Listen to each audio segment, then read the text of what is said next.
Intelligence bureau में security assistant और multitasking force के कुछ वैकेंसीज आई हैं। दोस्तों नमस्कार, आप देख रहे हैं ज़ीरो पीरियड। ज़ीरो पीरियड के इस वीडियो में हम लोग बात करेंगे मिनिस्ट्री ऑफ होम अफेयर्स के इंटेलिजेंस ब्यूरो के अंडर सिक्योरिटी असिस्टेंट, एग्जीक्यूटिव और मल्टीटास्किंग स्टाफ की रिक्रूटमेंट के बारे में। आइए एक एक करके इसके सारी बातों को समझ लेते हैं। मगर इसके पहले कि मैं आपको इस वीडियो में इन सारी वैकेंसीज़ की डिटेल बताऊं, मैं आपको सलाह दूंगा कि आप इसके लिए mha.gov.in के वेबसाइट पर चले जाएं और मिनिस्ट्री ऑफ होम अफेयर्स का जो डिटेल एडवर्टाइजमेंट है, फुल एंड फाइनल एडवर्टाइजमेंट, उसको आप एक बार स्टडी कर लें।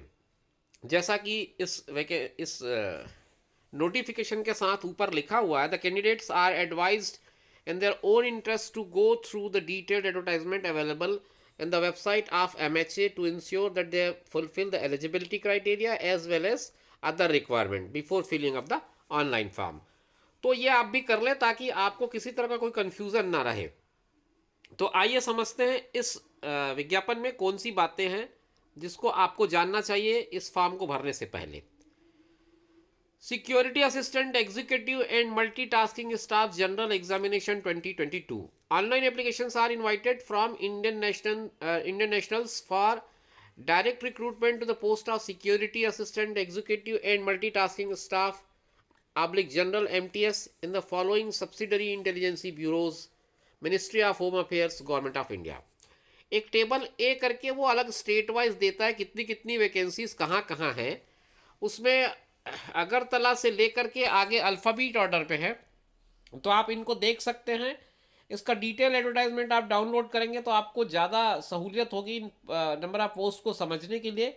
फिर भी मैं आपकी सुविधा के लिए स्क्रीन पर स्क्रॉल करते जा रहा हूँ, आप पॉज करके चाहें तो समझ लें चीज़ों को कि कहाँ कहाँ कितनी कितनी वैकेंसीज़ हैं। भोपाल है, भुवनेश्वर है, चंडीगढ़ है, चेन्नई है, देहरादून है, दिल्ली है, इसके अलावा डिब्रूगढ़ है, गंगटोक है, गुवाहाटी है। सारे जगहों में कितनी कितनी पोस्ट है वो दिया है इसमें। हैदराबाद है। और उसके बाद नेक्स्ट पेज में आएंगे तो इम्फाल है, ईटानगर है, जयपुर है, जम्मू है, कोहिमा है, और कलिंगपोंग है, कोलकाता है, लेह है, लखनऊ है, मीरठ है, मुंबई, नागपुर, पटना, रायपुर, रांची, शिलोंग, शिमला, सिलीगुड़ी, श्रीनगर, त्रिवेंद्रपुरम, वाराणसी, विजयवाड़ा। ये सारे जगहों में कुल मिलाकर के इसमें 1521 वैकेंसी 1521 टोटल वैकेंसीज निकाला है और MTS के 150। तो एक अच्छी खासी संख्या है।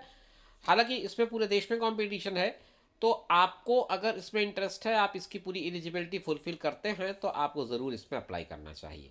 आगे कौन सी बात और है जो आपके लिए जानना जरूरी है वो मैं आपके साथ शेयर करूंगा। Applicants are advised to go through the parameters under different paras and sub-paras mentioned above and satisfy themselves about their subsidiary in the suitability in terms of age limit, essential qualification, etc. etc. तो आप ये देख लें कि आप इसको पूरा fulfil कर पा रहे हैं या नहीं। जैसे कि डिस्क्रिप्शन ऑफ द पोस्ट, जैसे क्लासिफिकेशन अलग अलग कर दिया उसने। जनरल, सेंट्रल सर्विसेज का ग्रुप सी का क्या है, उसका क्या पे स्केल होगा।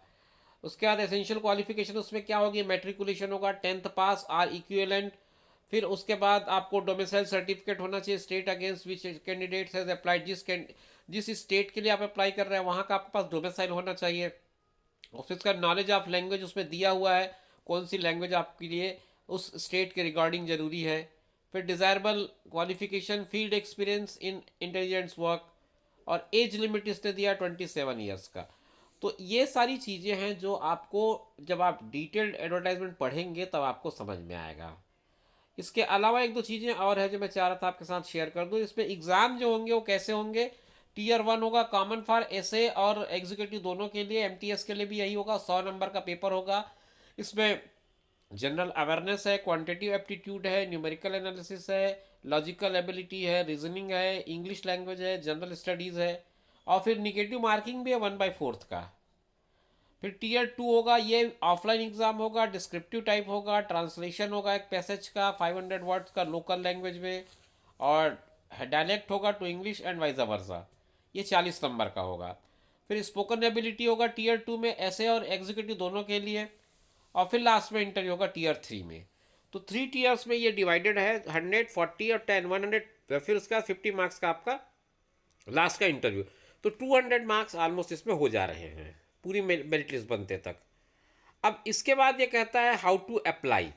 हाउ टू अप्लाई के लिए आपको एमएचए के वेबसाइट पे जाना होगा www.mha.gov.in, और वहाँ जा कर के आपको ये फॉर्म फिलअप करना है ऑनलाइन। एग्जामिनेशन फीस जो है वो it is in second component examination fees 50 rupees and recruitment process charges ₹450 and to be paid as under. हर कैटेगरी का अलग अलग है, वो आप देख लें यहाँ पे आपको, आप किस कैटेगरी में आ रहे हैं तो आपको कितना रुपये फीस पे करना है। जैसे ऑल कैंडिडेट्स को और रिक्रूटमेंट प्रोसेसिंग चार्जेस देने होंगे, और मेल कैंडिडेट्स आप जनरल EWS एंड OBC को examination fee in addition to recruitment processing charge वो एक्स्ट्रा देना पड़ेगा।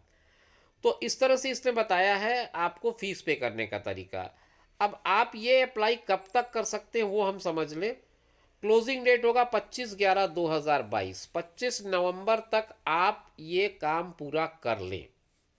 25 नवंबर तक आपको ऑनलाइन फुलफिल कर लेना है इसके आवेदन को, अगर आप करना चाहें तो। एक चीज़ और थी कि इसका पोर्टल कब खुलेगा वो हम समझ लें। कहीं इस एडवर्टाइजमेंट में मैंने ये भी पढ़ा है कि इसका पोर्टल जो है 5 तारीख को खुलेगा, 5 नवंबर को। उसके पहले अगर आपने रजिस्ट्रेशन कर दिया है तो किसी काम का नहीं रहेगा, ऐसा कहीं लिखा पढ़ा मैंने देखा था। हाँ, हाउ टू अप्लाई वाले पार्ट बी में देखिए। बी पार्ट में कहता है the application portal will be operational from 5/11/22 to 25/11/22। Registration done prior 5th of the November and after 25th of the November will not be accepted. तो 5 तारीख से पहले अगर आपने रजिस्ट्रेशन करके सारा प्रोसेस किया तो कोई काम का नहीं है, 25 के बाद किया तो कोई काम का नहीं है। तो आप 6 तारीख या फिर 24 तारीख इसके पहले अपने लिए समय निकाल के ये काम पूरा कर लें। तो दोस्तों ये थी एक इम्पॉर्टेंट इन्फॉर्मेशन इंटेलिजेंस ब्यूरो से आई हुई रिक्रूटमेंट के बारे में। उम्मीद करता हूँ आपको ये पूरी बात समझ में आ गई होगी। ये पूरा नोटिफिकेशन आपको एमएचए के वेबसाइट पे मिल जाएगा, और अगर इसकी पीडीएफ की बात करें तो ये मेरे टेलीग्राम चैनल पे अवेलेबल है, आप वहाँ से डाउनलोड कर सकते हैं। इसी तरह की जानकारियों के लिए बने रहिए हमारे चैनल पर। हम फिर आपसे मुलाकात करेंगे और फिर कुछ बातें करेंगे। तब तक इंतज़ार करिए, अपना ख्याल रखिए, साथ में उनका ख्याल रखिए जो आपका ख्याल रखते हैं। धन्यवाद।